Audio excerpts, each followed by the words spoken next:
د کورنۍ چارو وزارت ترهګرۍ سره د مبارزې ریاست وایي د طالب ترهګرو هغه 2 تنه کلیدي کسان نیولي کوم چې په لسګونه ترهګریزو بریدونو او چاودنو کې لاس درلود. د کورنۍ چارو وزارت ویان صدیق صدیقي د یادو ترهګرو د نیولو په اړه وویل دا 2 تنه ترهګر چې یو تن یې شاغاسي نومیږي او د میدان وردګ ولایت د ترهګرو لسکسیزې ډلې مشري هم په غاړه لرله. نو د کورنۍ چارو وزارت د ترهګرۍ سره د مبارزې ریاست موظفینو د کلکې څارنې او پلټنې په پایله کې 13 ورځ د کابل ښار 15 ناحیې اړوند سیمه کې له یو میل تفنګچی او یو شاجور سره ونیول شو. دغه راز یو بل تن طالب ترهګر چې محمد اسحاق نومیږي او د ملا رحیم داد په نوم د ترهګرو د قومندان فعال غړی و د فاریاب ولایت د خواجه سبز پوش ولسوالۍ اړوند سیمه کې د خلکو ولسي پاڅون کوونکو په همکارۍ له یو میل کلاشینکوف سره یو ځای نیول شوی دی. 2 تن از افراد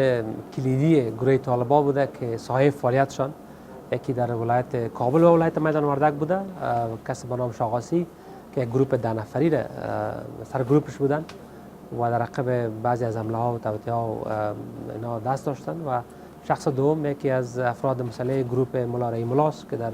ولایت پشتونکود اینا فعالیت داشتن و در نتیجه عملیاتایی که از طرف پلیس مبارزه با تروریسم صورت گرفته اینا بازداشت شدن. بازداشت از اینا طبعا اینا کسایی هستند که در ترورها و در حملات هراس افغانی دست دارند. یک پیشرفت بسیار خوب است و نیروهای پلیس ما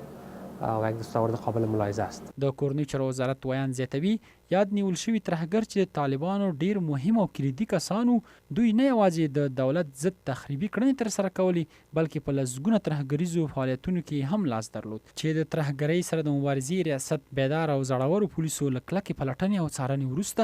2 ترهګر له یو میل کلاشینکوف او یو میل تفنګچی سره یو ځای ونیول شول. اینا بسیار افراد کلیدی هستند، یعنی یکی از این افراد که در حوزه 5 بازداشت شده گروه 10 نفری را اینا رهبری میکردن. در کابل حتی بعضی افراد و اشخاص اینا اخطار میدادن و پول بخاطر دریافت پول برای ادامه جنگشان یکی از افراد ملکی را اخطار دادن که $3000 باید بهشان داده شود، در غیر صورت ترور میشه. این فردی که شما دیدین یه نفر بازداشت شده و فرد دوم یکی از افراد گروه ملا رحیم است در پشتونکود